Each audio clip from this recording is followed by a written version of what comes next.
নিজের বিবেকের কাছে উত্তর খুঁজুন, মানুষের পরামর্শে নয়। কারণ সম্পর্ক ভাঙনের কষ্টতে যারা পরামর্শ দেয় তারা নয়, আপনাকেই বহন করতে হয়। কিনা সেদিন সবাই বলেছিল ডিভোর্স দিয়ে দাও, সেদিন যদি আমি সেই কথা শুনতাম তাহলে আজ আমার জীবনে সবচেয়ে বড় সুখটা হারিয়ে ফেলতাম।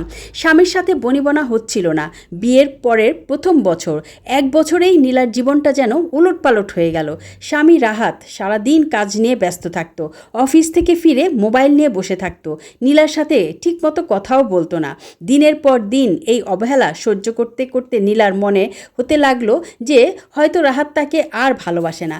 একদিন এই রাহাতই কিন্তু তাকে অনেক অনেক ভালোবাসতো। তো তার এরকম মনে হওয়ার পেছনে সে কিন্তু খুব ভেঙে পড়েছিল।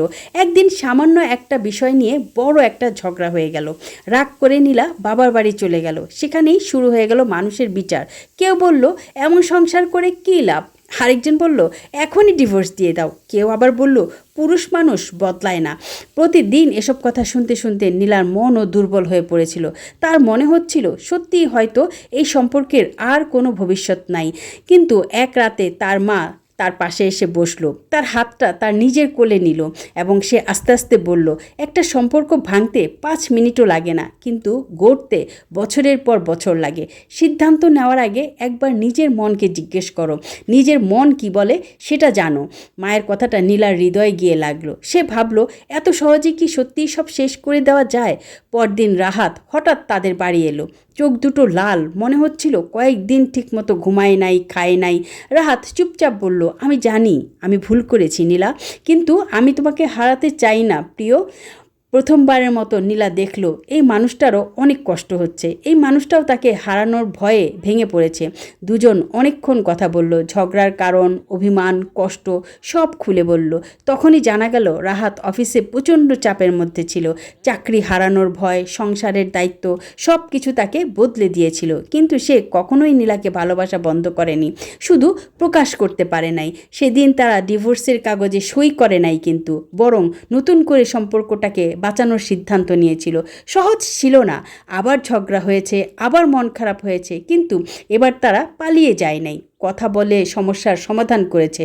2 বছর পর নীলা হাসপাতালের বেডে শুয়ে আছে। তার কোলে সদ্য জন্ম নেওয়া ছোট্ট একটা মেয়ে। রাহাত চোখের পানি মুছতে মুছতে বলল, ধন্যবাদ আমার পরিবারটাকে ভেঙে যেতে না দেওয়ার জন্য।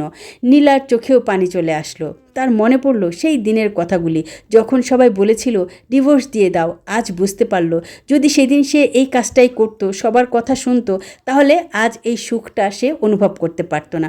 সব সম্পর্ক বাঁচে না, কিছু সম্পর্ক সত্যি শেষ হয়ে যায়, কিন্তু সব সম্পর্ক আছে, কিছু কিছু এমনও সম্পর্ক আছে যেগুলো একটু ধৈর্য ধরে, বোঝাপড়া আর একটু সময় পেলে আবার নতুন করে বাঁচতে শেখায়।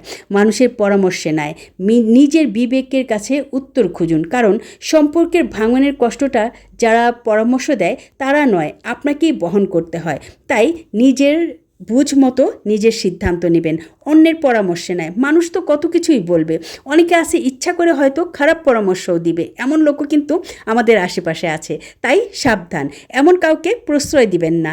নিজের সিদ্ধান্ত নিজেই নেবেন, আর ভালো থাকবেন, সবাইকে ভালো রাখবেন। নিজের পরিবারকে, স্বামী সন্তানকে ভালোবাসলেই দেখবেন তারাও আপনাকে অবশ্যই ভালোবাসবে এবং বুঝতে পারবে।